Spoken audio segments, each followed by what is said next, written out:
Hola a todos et bienvenue dans cette nouvelle vidéo de prononciation dans laquelle on va parler de la prononciation des voyelles en espagnol pour éviter de faire des erreurs de prononciation, que ce soit lors d'un examen oral ou tout simplement lors d'une conversation en espagnol.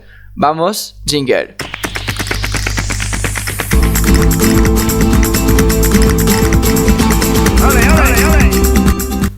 Alors, la prononciation des voyelles en espagnol, déjà, il y a plusieurs petites choses à bien avoir en tête lorsque l'on fait une conversation en espagnol. La première, c'est que en espagnol, les voyelles ont une particularité de ne jamais changer de son.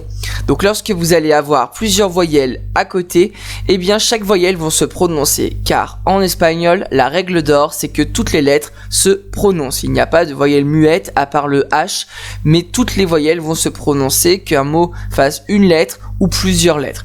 Alors, en espagnol, l'autre particularité, c'est que les voyelles, comme les consonnes d'ailleurs, ont un nom au féminin. Donc, on ne dit pas le A, mais on dira la A, la E, la I, la O et la OU.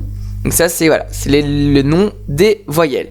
Alors, pour comprendre et analyser comment elles se prononcent, je vous propose de les découvrir une par une. Et on va commencer justement avec la première voyelle, la plus forte, la A. La A, alors c'est pas très compliqué de la prononcer puisque le A a exactement le même son qu'en français. A.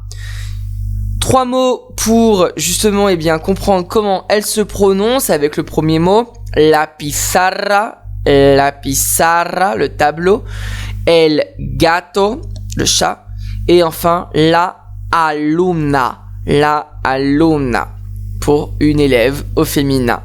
Pizarra, gato, alumna. Voyelle suivante, le E, qui s'appelle la E en espagnol. La E, puisque son son fera toujours en espagnol E. Le son E n'existe pas dans la langue espagnole et c'est pour ça justement qu'on appellera cette voyelle la E. Alors, quelques mots pour voir justement tout ça. Le premier mot, télévision, pour la télévision. El perro, pour le chien. Et enfin, la ventana. Donc, j'écoute bien toutes mes lettres. Télévision, perro, ventana.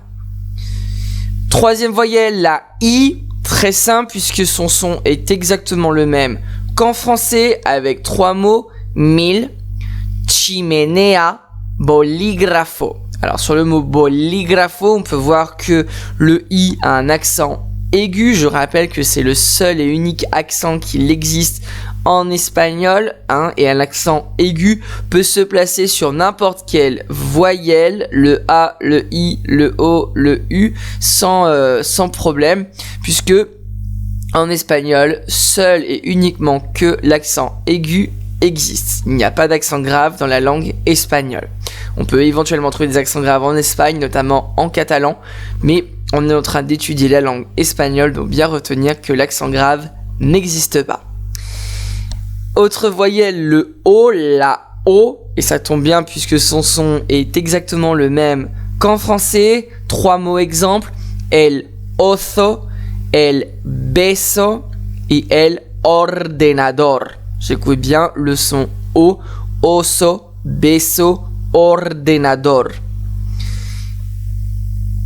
Dernière voyelle et celle qui pose le plus de problèmes en règle générale, c'est la OU. La OU se prononce pour le U toujours OU en espagnol. C'est effectivement une erreur que l'on retrouve assez fréquemment justement dans les évaluations orales ou dans les examens. Donc bien faire attention, le son U comme le français n'existe pas.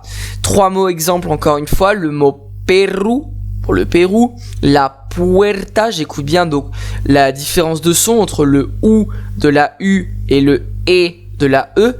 Puerta, et enfin la fruta. Et attention à ne pas dire la fruta, non, la fruta. Ça c'est super important à bien prononcer.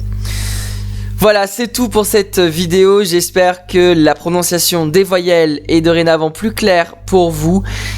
Et j'espère surtout que ces erreurs assez fréquentes comme le E, le U, eh bien soient maintenant une question de l'histoire ancienne. Faites vraiment attention à la prononciation, c'est quelque chose qui peut coûter beaucoup de points, notamment lors d'un examen oral en espagnol.